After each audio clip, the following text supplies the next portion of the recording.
Več kot 38 milijonov ljudi po svetu je okuženih z virusom HIV, od tega jih letno z njim umre vsaj 630 tisoč.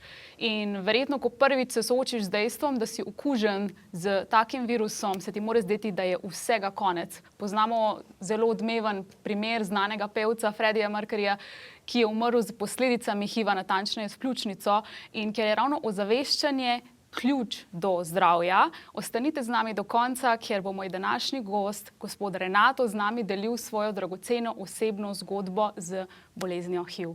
Renato, pozdravljeni, dobrodošli. Hvala, ker ste se odločili z nami govoriti o svoji osebni zgodbi. Mene pa v bistvu zanima najprej, ko sva se pogovarjala, že na začetku sva rekla, da ste se odločili že v bistvu takoj, zelo kmalu, ko ste ugotovili, da ste okuženi z HIV-om, za bolj drugačno alternativno vrsto zdravljenja. Odločili ste se za to, da se boste lotili čiščenja telesa in da boste jedli manj mesa. Pa me zanima, kako se je vaše telo očistilo in predvsem, kako to, da ste se odločili za tako pot? Najprej hvala za vabilo. Res je za marsikoga to delikatna in nehvaležna tema za razgovor. Jaz pa sem po profesiji učitelj in moja naloga, sem začutil tudi, ko sem zbolel, je, da ljudem pomagam razumeti okužbo, bolezen, potek, še posebej pa, kaj se da narediti, da si človek olajša življenje, da ni torej diagnoza HIV pozitiven nujno smrtna obsodba, kot imajo mnogi predsodek, lahko rečeva, da danes že, ker poznam ljudi, ki živijo s HIV-om že več kot 30 let, nekateri so se zdravili z antiretrovirusno terapijo, eni se niso zdravili. Jaz sem ubral neko nenavadno pot, prvih 5 let nisem jemal nobene terapije in potem sem zbolel oziroma sem dobil raka in to naj bi bilo, so mi rekli zdravniki, povezano z okužbo HIV, ki pač vpliva na osiromašenje ali razpad imunskega sistema in potem te vsaka druga oportuna bolezen v bistvu lahko dotolče. Pri Freddiju pravijo, da je bila pljučnica, George Michael nekaj podobnega v bistvu, Rock Hudson tudi, skratka, oportune bolezni na podlago HIV-a so lahko usodne potem. No in jaz sem imel potem, temu rečemo, limfnega raka po celem telesu, uradno bi lahko rekli full-blown AIDS, ampak jaz sem torej za svojo vztrajnostjo, trmo, svojo odločitvijo, da se ne samo borim z boleznijo, ampak da zmagam, pravzaprav se nisem šel boriti, jaz sem šel zmagati, jaz sem hotel živeti dalje.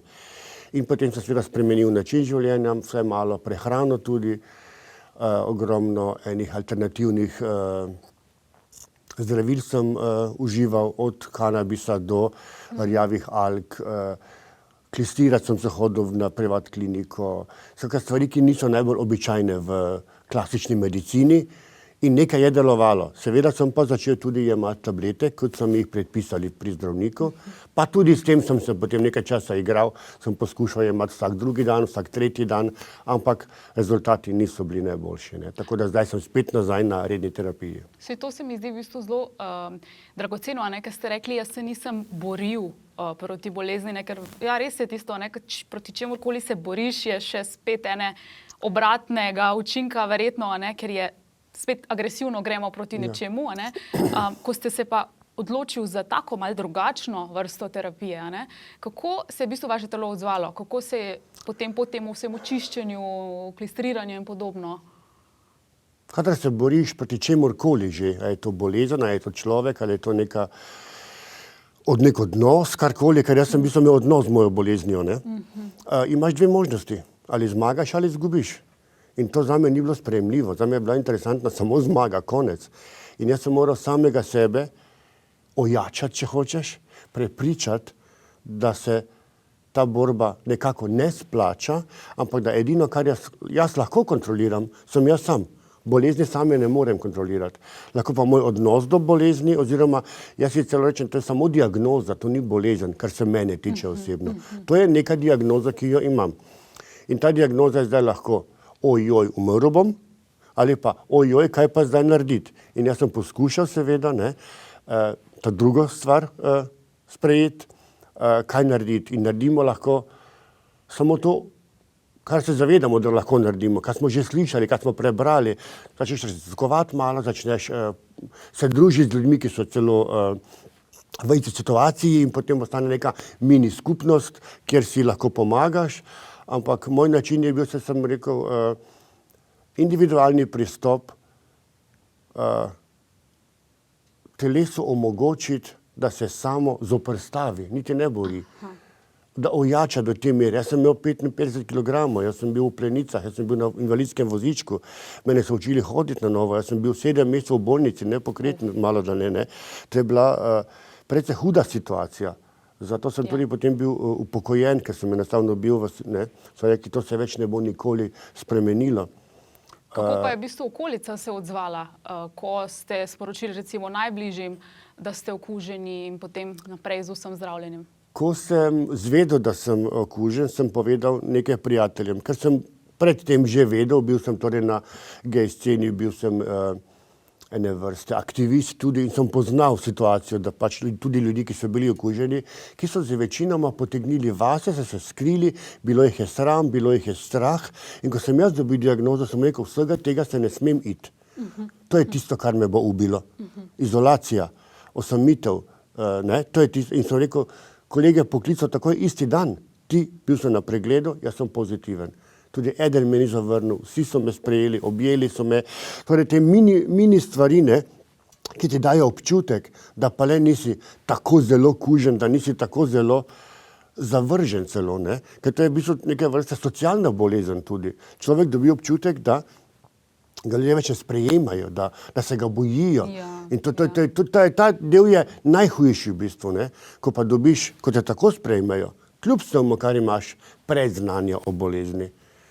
Je pa veliko lažje potem odreagirati. Verjamem, ta tabu del je po mojem zelo težek del. Kaj pa potem ožja družina, recimo otroci, starši in tako naprej? To je pa del, ki nisem najbolj ponosen na njega.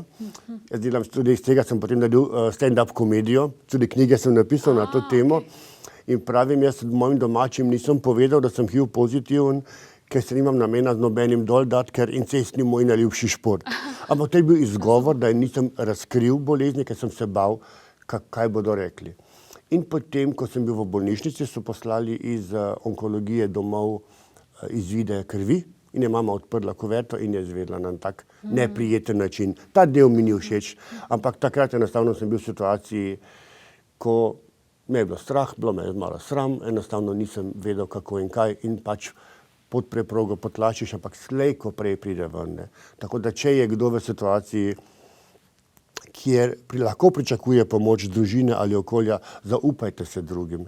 Kadar mislite, da okolje ni tisto, ki vas bo podprlo, najdite koga, ki vas bo podprl. Ker to so stvari, ki jih sami ljudje težko zmoremo. To je podobno kot rak ali pa katerakoli druga bolezen, ampak ker je ta bolezen pač naj bi bila povezana s spolnostjo, in z sramom, težje se v njej pogovarjamo. In naj bi bila stigma je pač, nekdo, ki zboli za rakom, ima celo paleto možnosti podpore. Ne samo zdravstvene, tudi ljudje ga tolažijo. Pri HIV-u ali pa pri teh spolnih boleznih, spolno prenosljivih boleznih je pa drugače. Imamo tisto, sam si je kriv, dobil je, kar je zaslužil, cel kup kazni je povezanih, Pri drugih boleznih tega ni, No in ravno tudi to je verjetno ena od teh takih misinformacij, ali kako naj temu rečem, da je v bistvu ta bolezen samo med geji. Kako na to gledate? Več kot polovica okuženih na svetu s HIV-om je žensk. Ljudje tega ne vedo.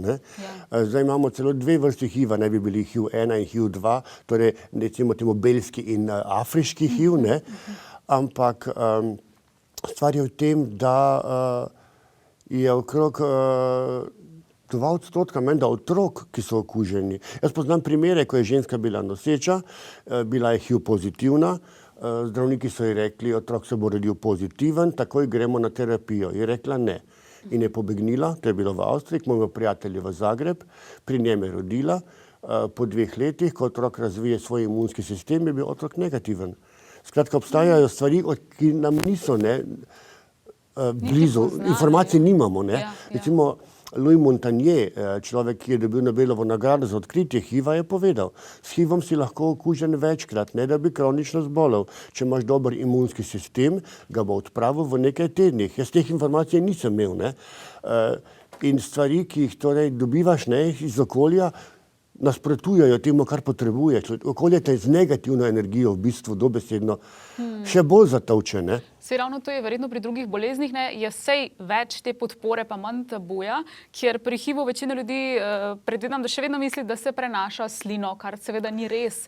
Kako v bistvu ste se vi soočali z odzivi okolice? So bili ti odzivi pol nasploh od ljudeh težki, so se vas izogibali? Ljudje radi delamo dramo iz bolezni tudi, ne. In v začetku, ko je bil HIV ena izmed novejših bolezni, rečemo, ali pa ko je sploh izbruhnil, ko je bil omejen zgolj, vsaj v informacije v javnosti, na gej populacijo, so imeli fantje zelo, zelo velike težave. Ljudje so jih zavračali, niso jim dovolili uporabe skupnega pribora za hrano, brisač, ne vem, vsega mogočega. Danes tega ni več, vsaj toliki meri neverjetno več.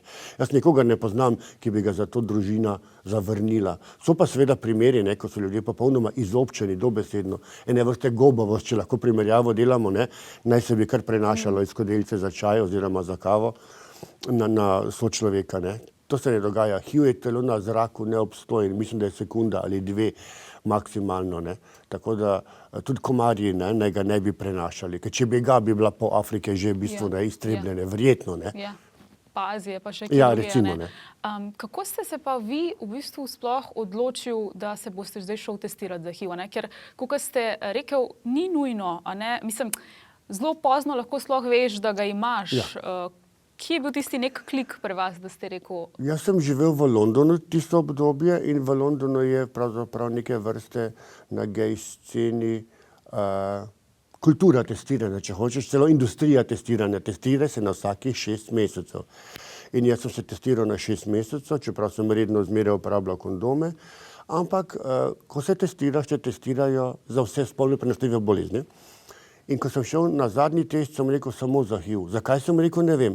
Kot da sem imel nek občutek, kot da sem kreiral nekak, ne vem kaj. To je bilo nekaj nenavadnega. Neki instinkt torej od znotraj. In od takrat sem bil potem pozitiven. In to je bilo zame kot ene vrste, vse sem vedel. Ne? Ampak tega to težko razložim, ne vem zakaj. Človek nekako čuti nekaj, da nekaj se dogaja. Ne? In tudi potem, kakšno terapijo so vam sploh ponudili, ker sva se že malo dotaknila uradne terapije in zakaj se niste potem za njo odločili naprej? Terapija je, torej, temu se imenuje antiretrovirusna, torej protiretrovirusna terapija, ki enostavno drži, ozdraviti se ne moreš, drži torej količino virusa v krvi na nezaznavni ravni, temu rečemo. In kadar je količina virusa v krvi nezaznavna, torej manj kot 40 enot, je tudi potem uradno neprenosljiva, kar pomeni, da če imam jaz antivirusno terapijo, HIV-a ne morem prenesti na svojega spolnega partnerja. Obstaja pa tudi terapija, ki se reče PrEP, to pomeni, da sem jaz, ki sem pozitiven na antiretrovirusih, če bi bila midva partnerja, bi lahko bila ti na PrEP-u in bi potem bila neke vrste dvojna zaščita v bistvu, ne. In tako da HIV ni več nekaj, česar bi se morali ljudje bati in tudi jaz zdaj, ko iščem recimo temu novega partnerja, nihče me ni zavrnil zaradi tega, ker sem HIV pozitiven, ampak zato, ker sem neke vrste javna oseba, ker sem malo izpostavljen in s takim človekom biti v vezi je precej naporno, ni enostavno, ne. Ampak HIV sam pa nikoli ni pravzaprav ovira za vzpostavljanje novih odnosov, recimo temu, ne. Najlepša hvala, Renato, za tako iskren in direkten pogovor. In mi s takšnimi in podobnimi vsebinami želimo prenesti več ozaveščanja v različna tabuizirana področja na področju zdravja in življenja nasploh, ker je ravno ozaveščanje in predvsem iskren pogovor prvi korak k zdravju. Zato si za več takih vsebin poglejte našo spletno stran klepetobkavi.si.